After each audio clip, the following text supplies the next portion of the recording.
Welcome back. It's been a while since I made a video here, and in a while as well. It's been about 2 days. That is a while. But, I'm sorry about that. I would be continuing the previews right now, but, school. I just started high school this week, so I've been trying to get adjusted to that a little bit before I get back to making content, as well as the past couple days I've been working on notes and thumbnails, so then that way the only thing I have to worry about is making the actual video and not worrying about three other things at the same time. It just benefits me more. And plus with my bad internet and having to, stay up late working on, notes, I just figured it'd be good to get it all out of the way and, all that stuff. So, besides that, which, by the way, they'll pick up again Saturday, we move on with some signings. A couple for the Islanders, one for the St. Louis Blues. So, we'll start off with the Islanders signings since there's a lot of them. Ilya Sorokin has signed a 3-year, $4 million contract with the Islanders. Solid, potentially you could argue him as a Calder goalie. He really helped them through the playoffs. Looked very confident as a backup to Semyon Varlamov. And you know what? To be honest, you could honestly put him as a starter. You really freaking could. Like, this guy is a starter caliber. But that's what makes him really underrated. As well as that, Anthony Beauvillier has re-signed with the Islanders as well with a three-year, $4.15 million contract. So, yet again, another good signing. Seeing Beauvillier play against my Flyers in 2020, the Lightning in 2020, and then, against the Bruins, all those other teams this year's playoffs, I gotta say that he is one hell of a player. He is very impressive to watch. Just the way he plays is extremely impressive. As well as that, you have Kyle Palmieri, who signed a 4-year, $5 million contract with the Isles as well. Another good signing. Palmieri was one of those guys who came in as a pure rental, and he did well. He was going to be a pure rental until now, and he did pretty well. He did fairly well, and I mean, if they didn't sign with the Islanders, I think the Devils probably would have picked him up. But this deal has been official for probably a while now. They've just been working on the term, probably waiting for Cizigas, Bo, and Sorokin contracts to work out, and then they were going to announce them.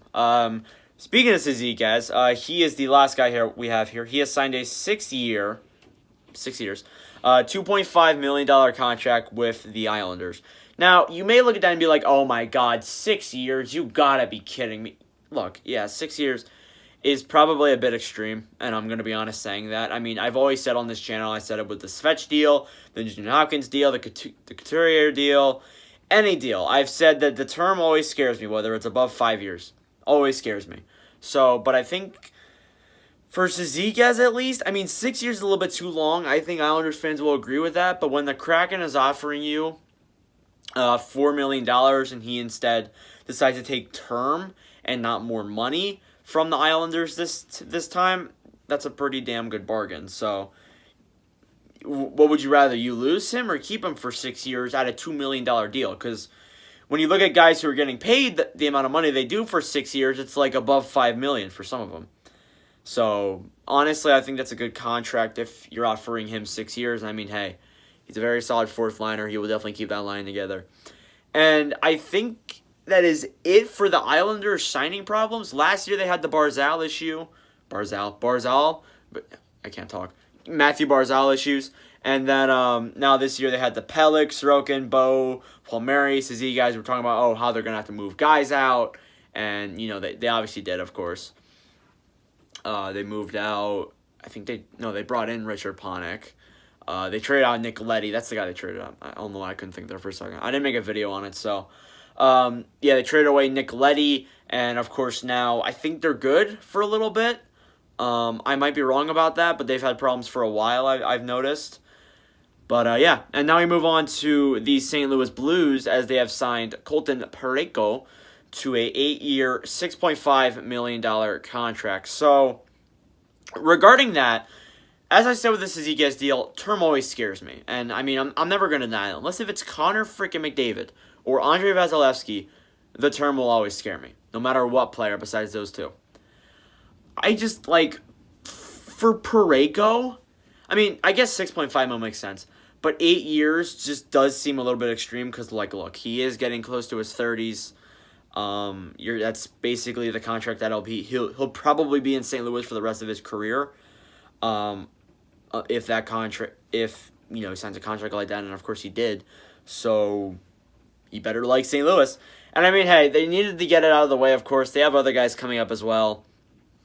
But I mean, if this is what they had to offer him, I mean, I guess it makes sense. But players these days are just really greedy, and my podcast partner Marcus says that all the time. But it's true. Anyways, that is it for this video. Thank y'all for watching. For all your support, if you're an Islanders fan or a Blues fan for that matter, please make sure to like and subscribe to the channel. Sorry for being late on these signings. I was in school, Winslow. And, yeah, thank y'all for watching. I'll see you guys in the next video. Adios.